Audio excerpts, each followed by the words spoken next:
You're listening to Outpack, written by Aimee Easterling, narrated by Heather Daniel. Chapter 1. Infiltrating a corporate office felt a lot like my old gig hunting werewolves, so I knew the drill. Gather intel from a distance, charm the sentry, or in this case, secretary, then greet the boss with that perfect mixture of self-deprecation and awe.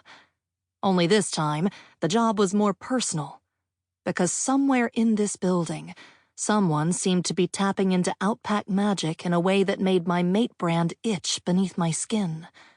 "You can go in now, hun," the leggy blonde told me after a 40-minute heel-cooling session outside the big guy's office.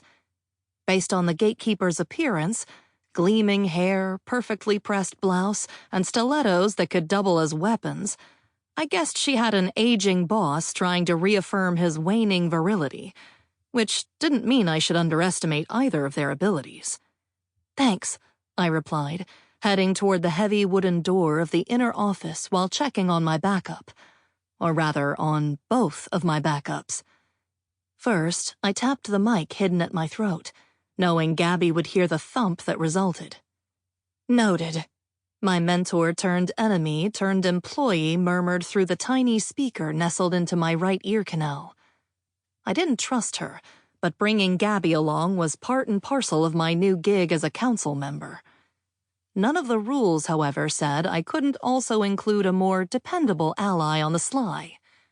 In place, I asked Orion silently via our mate bond, feeling the warmth of our connection as I did so. "I'm where you parked me." His deep rumble was only slightly annoyed. The impression of cramped arms and legs, plus the chatter and clink of a coffee shop traveling toward me along with his words. "Which is too distant to help if Dr. Kingsley turns out to be a territorial werewolf." "Unlikely," I countered, even though going in blind wasn't my favorite MO either. Nothing I could do about that, however, when the organization I was infiltrating had been oddly secretive about both its founder and its objectives. The only information we had came from a drunken employee's chatter in a bar last week. Kingsley Enterprises, the employee claimed, was working on something top secret. Its source of energy? A big patch of empty desert that werewolves happened to call the Outpack. "You need help with that door?" the secretary asked, even though there was absolutely nothing confusing about the knob in front of me. Looked like I'd delayed too long. Sample complete. Ready to continue?